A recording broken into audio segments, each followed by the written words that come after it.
Hi guys, so welcome back to the channel. I hope you are all well and having a great day. So we have a slightly more serious video today.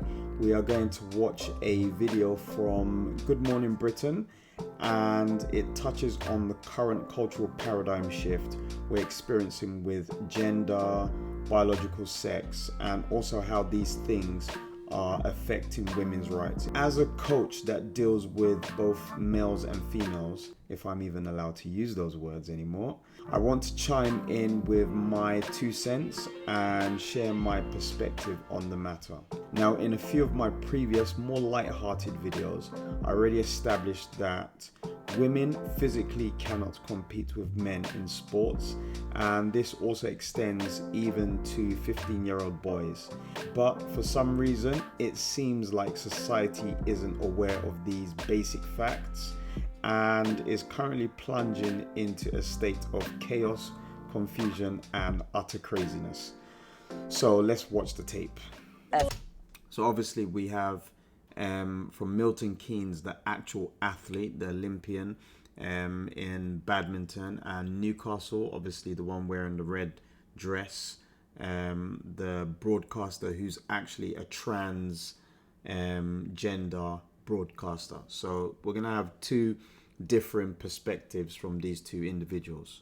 This is a statement on an interview from Dr. Tim Roberts, who conducted the study, and he said for the first 2 years after starting hormones, trans women are able to do 10% more than cis women who are women who are not trans. 2 years, trans women who are the men still have an advantage of 10% athletic ability over women. There have been no trans champions, there have been no trans medal winners. And if I said to you... So I'm going to address, ideas of transitioning and also ideas governing performance and training. So those two different things, but let's go on. We just have to make sure we have to be fair in sport, in elite sport. Not about living life or doing sport in general. Yeah. This is just fairness. What do you mean by fairness? I mean, what advantage do trans athletes at the pro level have at the moment? Can you tell me any pro champions in the professional field over the last 50 years?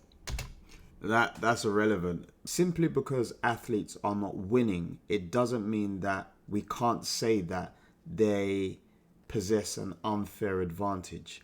If we have a trans woman or biological male who is ranked 200, and after the process of transitioning and they move into the female category and they are now ranked at 50, they won't win anything, but there is a statistical advantage for that person now after transitioning.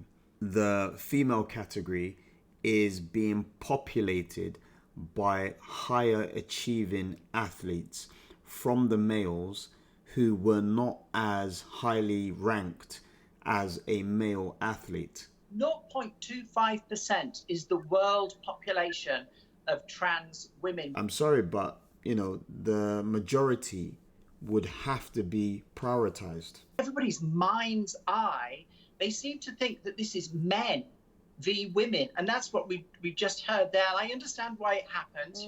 Gail just mentioned it there about young athletes being divided into categories. Yeah.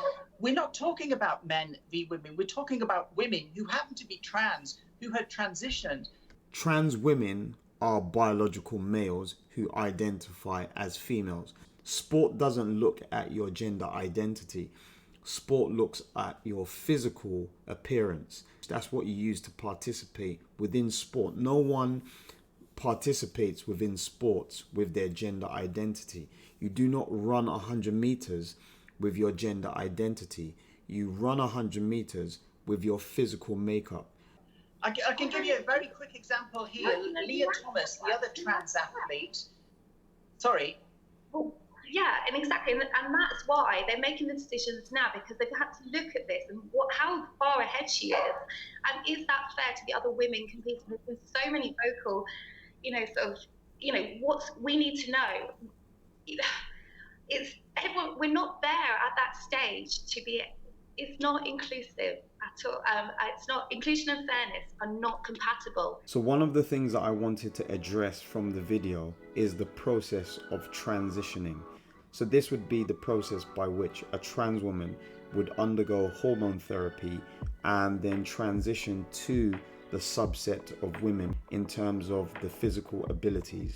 Considering the fact that women's sport is a right afforded to women that enables them to compete among one another based on the limitations of the female anatomy, what level of transitioning would constitute as being fair for a trans woman to undergo for them to compete against women?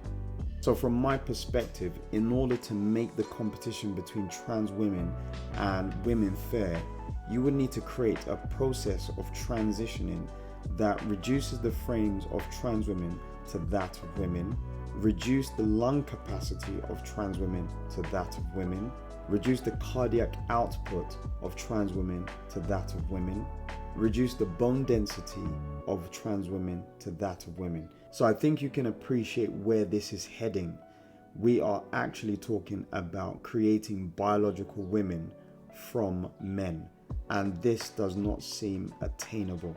And this is my perspective on transitioning males, biological males who identify as trans women, to compete against women.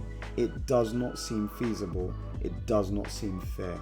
So the second thing that I wanted to address is performance and training. During training, trans women will always carry the advantage that puberty presents, i.e. bone density, lung capacity, a larger frame, cardiac output, to name a few.